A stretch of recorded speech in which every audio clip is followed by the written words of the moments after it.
புதிய தலைமுறை நேயர்களுக்கு வணக்கம். நான் இப்போ எங்கே இருக்கேன் அப்படின்னு பார்த்தீங்கன்னா, கள்ளக்குறிச்சி மாவட்டம் கருணாபுரம் பகுதியில் தான் இருக்கேன்.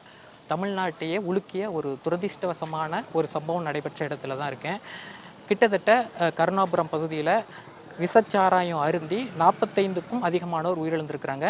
தற்போதைய நிலவரப்படி 49 அப்படின்னு சொல்லியிருக்கிறாங்க. 150க்கும் அதிகமானோர் தீவிர சிகிச்சையில் இருக்கிறாங்க. அதில் ஒரு 15 பேர் கிட்டத்தட்ட இன்னும் கவலைக்கிடமாக இருக்கிறதா தான் சொல்லப்படுது. அப்படி இருக்கிற சூழலில் நான் வந்திருக்க இடம் என்ன இடம் அப்படின்னு பார்த்தீங்கன்னா, ஒரு வீட்டுக்கு வந்திருக்கேன். அதாவது சுரேஷ் அவரோட வீடு. உயிரிழப்பில் முதல் உயிரிழப்பாக பதிவானது சுரேஷ் அவர்களோட வீடு தான். சுரேஷ் வீட்டில் சேர்ந்தவர் தான் பிரவீனம். இவங்க 2 பேரும் ஒரே வீட்டை சேர்ந்தவர்கள் தான். அவங்க வீட்டில் உள்ளவங்க என்ன சொல்கிறாங்க, இந்த வீட்டில் நடந்த சம்பவம் என்ன, எப்படி இந்த சம்பவம் நடந்திருக்கு, அது மாதிரியான விஷயங்களை நம்ம கேட்டு தெரிஞ்சுக்கலாம் வாங்க. விஷச்சாராயத்துக்கு உயிரிழந்த சுரேஷ் அவங்களோட மனைவி தான் நம்மகிட்ட இருக்கிறாங்க. அவங்க கிட்ட பேசலாம். என் பேர் ரஷீதா பானு. என் கணவர் பேர் சுரேஷ். அவருக்கு 45 வயசு, எனக்கு 42 வயசு. என் பொண்ணு பேர் சுஷ்மிதா. அவங்க +2 படிக்கிறாங்க. அது 16 வயசு அவங்களுக்கு. புதன்கிழமை காலையில் 2:30 மணிக்கு அவர் எப்பயும் குடிப்பார். ஆனால் அன்னைக்கு போய் 2:30 மணிக்கு போய் குடிச்சிட்டு வந்திருக்காரு. அதிகாலையில் 2:30 மணிக்கு. எப்பொழுதுமே சாராயம் விற்பாங்க அங்கே. காலையிலேருந்து வித்துட்டு தான் இருப்பாங்க. அதுக்கு டைம் கிடையாது. 1 மணி 2 மணி 3 மணி 4 மணி டைம் கிடையாது. எந்த நேரம் போனாலும் கிடைக்கும். எந்த நேரம்னாலும் கிடைக்கும். ஆள் மாற்றி அதுக்கு வச்சு விற்பாங்க. அதனால 2:30 மணிக்கு போய் குடிச்சிட்டு வந்திருக்காரு. 12 மணிக்கு ஒரு தடவை குடிச்சாரு, 2:30 மணிக்கு ஒரு தடவை குடிச்சாரு, 4:30 மணிக்கு ஒரு தடவை போய் குளிச்சுட்டு வந்திருக்காரு. 6 மணிக்கு என் பொண்ணை எழுப்பியிருக்காரு. நான் தூங்கிட்டேன். நைட்டு ஃபுல்லாக அவர்கிட்ட இந்த மாதிரி குடிச்சிட்டு ஒரு பொறுப்பு இல்லாமல் இருக்கிறே, இதே மாதிரி பண்ணுறையே, எங்களையும் நிம்மதியாக தூங்க விட மாட்டேங்குதுன்னு சொல்லி, உன்னால எந்த பிரயோஜனம் இல்லை, இது மாதிரி வேலைக்கு போய் கிடைக்கிற காசெல்லாம் குடிச்சிட்டு வர பொண்ணு என் பொண்ணு டிஎஸ்பி ஆகணும், போலீஸ் ஆகணும்னு நினைக்கிறத தவிர, என் பொண்ணு 10th school second mark 439 second topper student. ஆமாம், இப்போ டாப்பர் ஸ்டூடெண்ட். ஏன்னா என் பொண்ணுக்கு இதே கொடுத்துருக்காங்க, கேடயமே பெஸ்ட் ஸ்டூடெண்ட்டு இதுவே கொடுத்துருக்காங்க.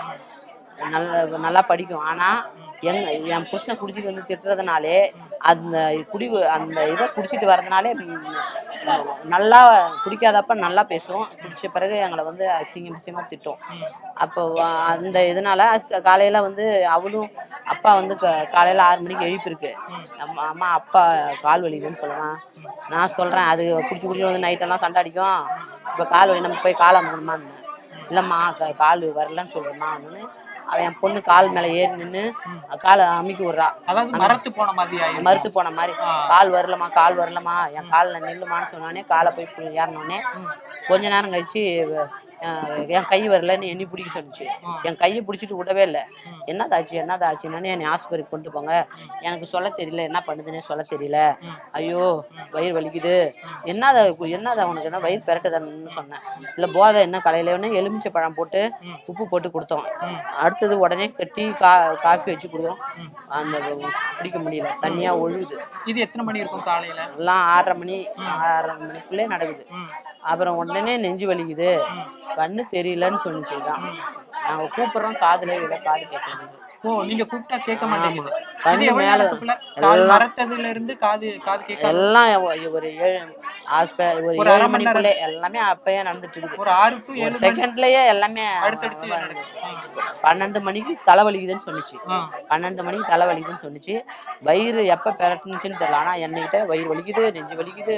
12 மணினா 4:30 தான் குடிச்சிருக்காங்க. நைட்டு 12 மணிக்கு போதை கலையும் போது உடனே போய் குடிச்சிருக்கோம். போதை கலை அதான் 60 ரூபாய் வைக்குது. இல்லை நிறைய போய் வாங்கி வீட்டுல வாங்கிட்டு வீடு சுத்தியும் வச்சிருக்கோம். இன்னைக்கு இல்லாதனால நேரடியா யார்கிட்ட கடை வாங்கி என்ன பண்ணிச்சு, என்ன வாங்கினுச்சா இல்லை வச்சு காசு வச்சு வாங்கி கொடுத்தா தெரியாது.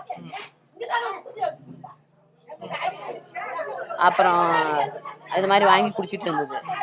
அதுக்கு நான் அதான் காலையில கண்ணு தெரியல அப்படின்னு தலை கீழே தொங்கிடுச்சு. என் கையை பிடிச்சிட்டு விடவே இல்லை. நான் வேற கையை பிடிச்சி விடுத எல்லாமே இருக்கிறாங்க. கையை விடுத சொல்லி கையில இது பண்ணி குத்திட்டு எடுக்க கையை எடுக்கிறேன். கை அப்படியே மடங்கிடுச்சு, கண்ணு அப்படி போயிடுச்சு. கத்துறோம், எதுவுமே தெரியல. என் புருஷன் கூப்பிட்டுட்டு கிடக்குறான், அப்பா அப்பான்னு பொண்ணு அழுகுறான். நான் கூப்பிடுறேன், சொந்தக்காரங்க கூப்பிடுறாங்க, ஒன்று உடனே சரி நம்ம அப்பயும் போதையில தான் இருக்குதுன்னு நினச்சிட்டு ஹாஸ்பிட்டலுக்கு போனோம். சஞ்சீவி வீட்டுக்கு போனோடனே உள்ளார கொண்டு போய் ஸ்ட்ரெச்சர். சஞ்சீவி தனியார் ஹாஸ்பிட்டல் பக்கத்தில் ஜிஹெச் தூரமாக இருக்குல்ல, சஞ்சீவி அங்கே போனோடனே ஸ்ட்ரெச்சரில் வச்சாங்க. நீங்கள் வெளியே போங்க இசிஜி பார்க்கணும்னு சொன்னாங்க. க்ரீம் மாதிரி வச்சாங்க. வச்சுட்டு நீங்கள் வெளியே போங்க இசிஜி பார்க்கறதுக்காக க்ரீம் வச்சாங்க.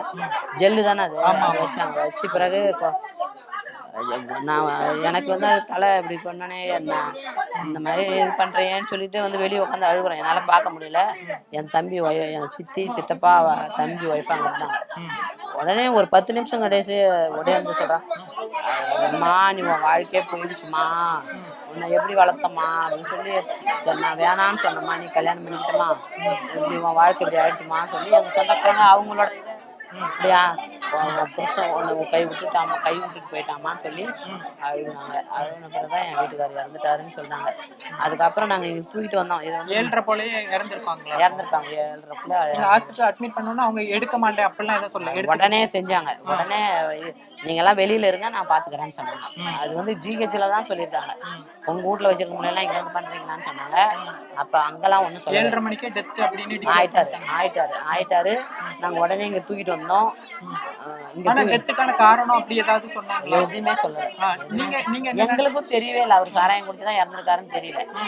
அதுக்கப்புறம் உடனே எங்க தூக்கிட்டு வந்தோடனே நாத்தனா பையன் இறந்துட்டான்னு சொன்னாங்க. மருமகன் சுரேஷ் அவங்களோட மருமகன் நாத்தனார் பையன், என் அக்கா பையன் பிரவீன். அவனுக்கு கல்யாணம் ஆகி 2 பையன் இருக்கிறான். அவன் இறந்துட்டான்னு எங்களுக்கு ஃபோன் வந்தது. எங்களுக்கு ஃபோன் வந்தோடனே இங்க இருக்கிற ஜனங்களாம் ஓடுறாங்க மறுபடியும்.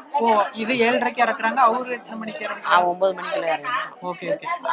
குடிச்சது 2 பேரும் முன்னாடி கொஞ்சம் ஆமா ஒரு 10 நிமிஷம் முன்னாடி குடிச்சப்ப பின்னாடி அது மாதிரி குடிச்சோன்னே ஐயோ நீங்க 2 பேரும் எங்களுக்கு அவன் இறந்த பிறகுதான் நான் வந்து என் வீட்டுக்கார்ட்ட சொல்லி இங்க அழுகுறேன். எங்க பாஸ்டர் எங்க நைனா வந்து என்ன நான் சொன்ன சிம்டம்லாம் வச்சு என்னை கேட்கறாரு. அவன் இறந்தவொடனே சந்தேகம் வந்துருச்சு எங்களுக்கு.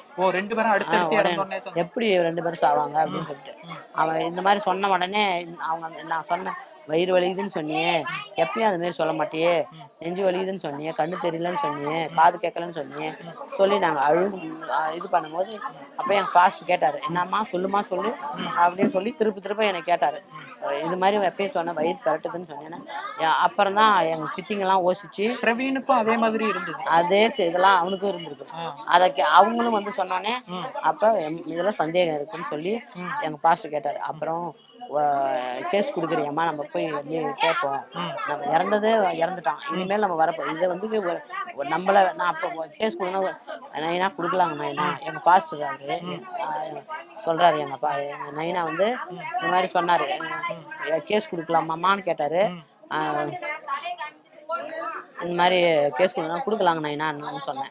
சொன்ன உடனே அப்புறம் எல்லா ரிப்போர்ட்டர்லாம் வர வச்சு நாங்கள் தான் இது மாதிரி சொன்னோம். கேஸ் கொடுத்தது எத்தனை மணி? ஒரு 9 மணிக்கு 2 பேரும் டெத்துனா எத்தனை மணிக்கு?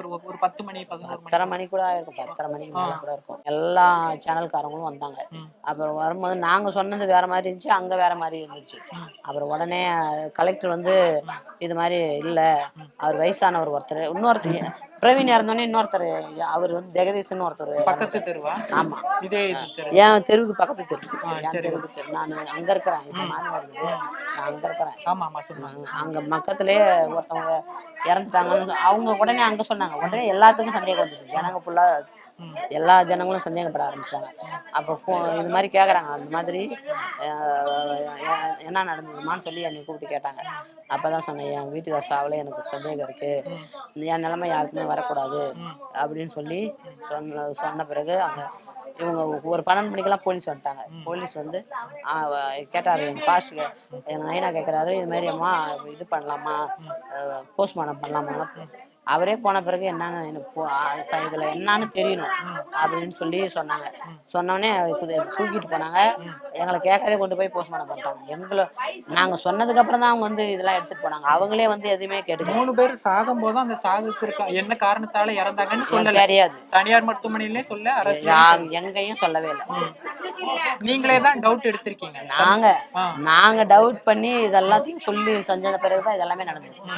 அதுக்கப்புறம் நைட்டு உடனே கலெக்டர் சொன்னது பொய்ன்னு சொல்லி நாங்க உடனே அடுக்கடுக்க உடனே வந்து இது இல்ல. அவர் வந்து ஒருத்தர் வயசானவர், ஒருத்தர் ஃபிக்ஸால இறந்துட்டாரு சுரேஷ். ம். ஓ இங்க 27 வயசு தான் ஆகுது அவருக்கு. பிறவின் குணமாயி போய் அவரு ஃபிக்ஸ் இன்னொருத்தர் வந்து காலரா வந்துருச்சு அப்படின்னு சொல்லி என் வீட்டுக்காரர் சொன்ன பிறகு உங்க வீட்டுக்காருக்கு என்ன வந்துச்சுன்னு காலரா வந்துருச்சுன்னு சொல்லி காலரா அப்படின்னு சொல்லிட்டேன்னு சொன்னாரு. அதுக்கப்புறம் அதுக்கப்புறம் நான் வந்து உண்மையான விஷயத்த சொல்லி நாங்க சொன்ன பிறகு உடனே அப்பதான் கலெக்டர் சஸ்பெண்ட் பண்றாங்க, டிஎஸ்பி எல்லாத்தையும் உடனே அவங்களெல்லாம் சஸ்பெண்ட் பண்ணாங்களா ட்ரான்ஸ்ஃபர் பண்ணாங்களா அதெல்லாம் தெரியும். உடனே வேற கலெக்டர் மாத்திட்டாங்கன்னு சொன்னாங்க. அதுக்கு பிறகு நாங்கள் எல்லாமே அதுக்கு போஸ்ட்மார்ட்டம் பண்ணி 2:30 மணிக்கெல்லாம் வந்துருச்சு. அப்புறம் தாசில்தார் எல்லாருமே வந்து பாடி வாங்கிக்கணுமா, எங்களுக்கு சன்மானம் தேவையில்லைங்கயா, அது உயிருக்கு அந்த 10 லட்சம். போஸ்ட்மார்ட்டம் ரிப்போர்ட் மாதிரி எதுவும் சொன்னாங்களா இல்ல இந்த மாதிரி இல்ல இப்ப ரிசல்ட் தெரியாம நாங்க எப்படி பாடி வாங்குறதுன்னு சொல்லி எங்க உறவினர் எல்லாம் சொன்னாங்க. ஆனா அப்புறம் சொல்லிட்டாங்க, இல்ல மெத்தானால் கலந்துருக்காங்க, நீங்க உங்களோட சந்தேகம் உண்மைதான், அதுல இது கலந்துருக்காங்கம்மா, அதனாலதான் ஸ்பிரிட் அதிகமானதுனால போதை ஆகி. அப்ப டாக்டருங்கெல்லாம் எல்லாமே சொல்லியிருக்காங்க, கண்ணை பாதிக்கும், ஹார்ட்டை பாதிக்கும், நுரையீரல் எல்லாத்தையுமே பாதிக்கும்னு சொல்லி நீங்க சொன்ன சந்தேகம் கரெக்ட் தான் அப்படின்னு சொல்லி உங்களுக்கு நான் செய்யறோமா, இந்த இழப்பை ஈடுகட்ட முடியாதுன்னு சொல்லிட்டு அதுக்கப்புறம் தான் நாங்க பாடி வாங்கினோம். சரி, இப்போ அடிப்படையிலேயே வந்து சுரேஷ் அவர்கள் வந்து 45 வயசு ஆகுது. என்ன தொழிலுக்கா பண்றாங்க, என்ன படிச்சிருக்காங்க? மூட்டை தூக்குறாரு. என்ன படிச்சிருக்காங்க? 9th படிச்சிருக்காரு. நான் பிஏ படிச்சிருக்கேன். நீங்க பிஏ படிச்சிருக்கீங்க. நீங்க எதுவும் வேலை பாக்குறீங்களா? இல்ல, வேலை செய்யணும். அவங்க பண்ற ஒரு வருமானம் தான். எவ்வளவு கிட்டத்தட்ட எவ்வளவு வரும் ஒரு மாசம்? மாச காசு கிடையாது, தினக்கூலி தான். 100 ரூபாய் கொடுப்போம், 300 ரூபாய் கொடுப்போம். ஒரு நாள் இப்பெல்லாம் கொடுக்கறதே இல்லை. அதனாலதான் நிறைய ஒரு 2 வருஷமாவே காசு கொடுக்கறதே கிடையாது.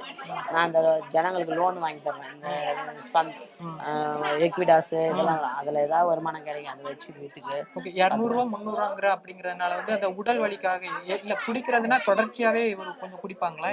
குடிக்கும் நல்லா கொஞ்ச நாள் குடிக்காமே இருந்துச்சு. இந்த சாராயம் வந்த பிறகு அது டெய்லி போய் இதாச்சா தெரியல. குடிக்கிறதுனா டெய்லி குடிக்கிறதுனா அது வந்து டாஸ்மாக் கடைக்கு போய் குடிக்கிறாங்களா இல்ல இந்த கள்ளச்சாராயம் இங்கதான் வந்து குடிப்பாங்க? பக்கத்திலே இருக்கிறதுனால தான் இங்க வந்துருவாங்க. இந்த விஷச்சாராயம், இந்த கள்ளச்சாராயம் நாங்க இது கூட சொல்லியிருக்கிறோமே. என் பொண்ணோட ஃப்ரெண்டு வந்து என்ன சொல்லியிருக்கான், அப்பாவை வந்து சண்டை போடு, ஒரு பீர் ஏதாவது குடிச்சா கூட பரவாயில்ல, அப்பா வந்து சாராயம் குடிக்கிறாரு, என் அப்பாவை சண்டை போடு அக்ஷால் அப்படின்னு சொன்னானே, உன் பொண்ணோட ஃப்ரெண்டு உன்னை எப்படி சொல்றான், இதை விட உனக்கு என்ன அசிங்கம்னு சொல்லியிருக்கிறேன். அப்பயும் அது இந்த போதை அதுக்கு நிறைய பண்ணிடுச்சு போல. வீடு பக்கத்துலயே சேல் இருக்குமா? வீடு பக்கத்துலயே வித்துருவாங்களோ? கிட்டயே இருக்கு. என்ன ரேட் அந்த மாதிரினா? 60 ரூபான்னு சொல்றாங்க. ரொம்ப சீப்பான ரேட். நீங்க அந்த மாதிரி தட்ட மாட்டீங்களாக்கா? எப்படி எல்லாம் சண்டை போட்டு பார்த்தோம், எல்லாம் கெஞ்சி பாக்குறோம், சண்டை போடுறான். அந்த கடைக்காரனே போய் திட்டுறேன்னு சொல்றேன். சொல்றேன்னா எங்களை தான் திட்டுவோம். இந்த பக்கத்துல கள்ளச்சாராயம் எல்லாம் விற்கிறாங்க, இதெல்லாம் போலீஸுக்கு தெரியாதா? பக்கத்துலதான் ஸ்டேஷன். தெரியாம எப்படி இருக்கும்? கோர்ட் பக்கத்துல இருக்கு, போலீஸ் ஸ்டேஷன் பக்கத்துல இருக்கு, எப்படி தெரியாம போகும்? எல்லாம் அவங்களுக்கு தெரிஞ்சுதான் கம்முன்னு இருக்காங்க. இந்த சைடுல இந்த ஒரு இடம் மட்டும் தானே இல்ல பக்கத்துல எங்கெங்கயோ விற்கிறாங்கன்னு சொல்றாங்க, அது எங்களுக்கு தெரியல. நான் பொம்பளை, எனக்கு எப்படி தெரியும்? இந்த விஷயமே எனக்கு எவ்வளவு நாளுக்கு அப்புறம் தான் இந்த இடத்துல விற்கிறாங்கன்னு எனக்கு எப்பயே தெரியும். ஆனா இந்த வீட்டுக்கிட்ட தான் விற்கிறாங்களா எனக்கு தெரியாது. அதுக்கப்புறம் கடந்த ஒரு 2-3 வருஷமாவே குடிச்சிட்டு தான் இருக்கிறாரு. குடிக்கிறாரு. குடிச்சதுனால எதுவுமே அவருக்கு ஆனதில்ல. இந்த இது 2-3 வருஷமாவே சாராயம் தான் குடிக்கிறாப்ல. பக்கத்துலதான் கடை இருக்குது. காசு கிடைக்கிற அன்னைக்கு கோட்டை வாங்கி கொடுப்பாரு, இல்லாத அன்னைக்கு சாராயம் வாங்கி கொடுப்பாரு. லோடுல எப்படி காசு கிடைக்குதோ எங்க காசெல்லாம் சாராய கடைக்கு தான் போச்சு. கவர்மெண்ட் கிட்ட நீங்க பாருங்க, கிட்டத்தட்ட ஒரு 50 பேர் இறந்துட்டாங்க. என்ன சொல்ல போறீங்க? அவங்கதான் அந்த டாஸ்மாக் கடையை மூடுறாங்க.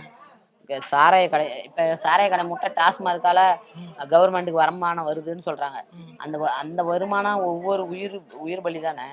அந்த உயிர் பலி இப்ப இந்த பணத்துக்கு வந்து அது நஷ்டீடு கொடுக்க முடியுமா? உயிர் வந்து சாதாரணமானதா?